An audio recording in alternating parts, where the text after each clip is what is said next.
Hey, this is Chef Roxie here, coming to you um, from my kitchen. And I told you I would let you see how I made these Crown of Thorns. And I have melted chocolate, crunched up almonds, and dried cranberries. There's pretzel sticks. And I'm just going through the process here of chopping up these. They were already sliced thinly, so that helped a lot with the crunching of, crunching them up a little more. So I put the chocolate in the microwave. Chocolate, it likes to harden up pretty quick. But something I learned with this chocolate is it didn't harden up as quickly as I thought it would. It was even better after it got a little bit tacky. So what I did first is, I think I remember just trying to decide how I was gonna kind of practice my Crown of Thorns first. So this is me thinking. And I wanted to do a practice run and try to figure out how I wanted the crown to look, like how wide I wanted it to be. I didn't want it to actually be big enough to put on, a person's head. So it needed to be a lot smaller. And I started thinking, okay, so how are these sticks supposed to, make a circle? Because they're so straight, But I managed it. I just started doing it, and it kind of worked itself out.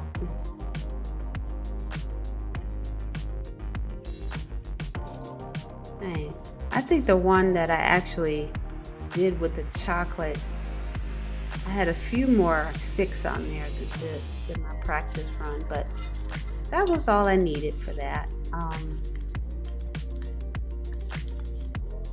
So adding the chocolate, that was another thing. I was like, should I put this chocolate on, just dip one stick at a time, or mix it up? And as you can see, I chose to mix it all up at once. Get everything well coated before I started to build my crown,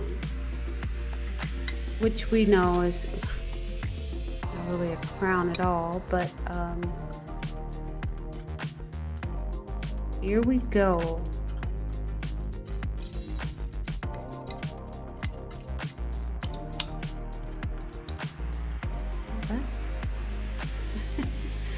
Well, you guys, I'm new at YouTube, so something is in there twice, I see. So we're just gonna keep going.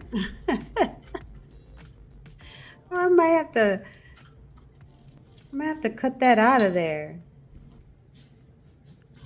Anyway, so I put down some parchment paper. You can also use wax paper for this. And I just started building.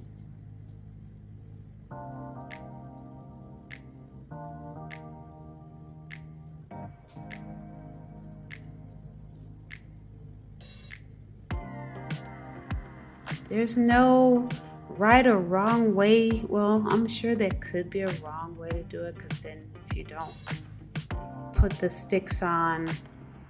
pretzel sticks on correctly, it cannot look round, kind of roundish. So you want to just kind of visualize and make it into a circle pattern the best you can. And I decided to layer more sticks like on top of each other to make it more full, give it a more full look to it. So I just kept going. So hopefully this would This won't be like difficult for you to do. It's not difficult. It's actually pretty easy. The more you start stacking, the more you kind of see, oh, maybe I'll put a stick here, another stick there. Yeah. And there you go. So I had to wash my hands.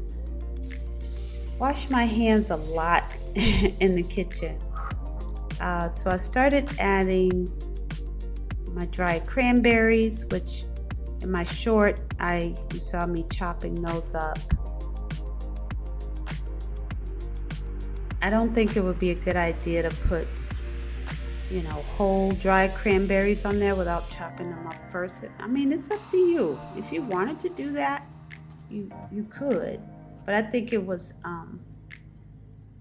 better to have them a lot smaller, just so they didn't slide around a lot from the weight of the cranberry.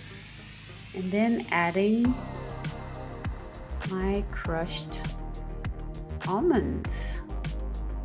And I think the almonds made it look really pretty. Well, the cranberries too, but I think the cranberries were blending in a lot with the chocolate as far as being able for them to pop and show up. So I'm thinking I'm gonna try this with some white chocolate. Maybe I can turn the chocolate a different color. So thanks for watching. Let me know if you make this for Easter.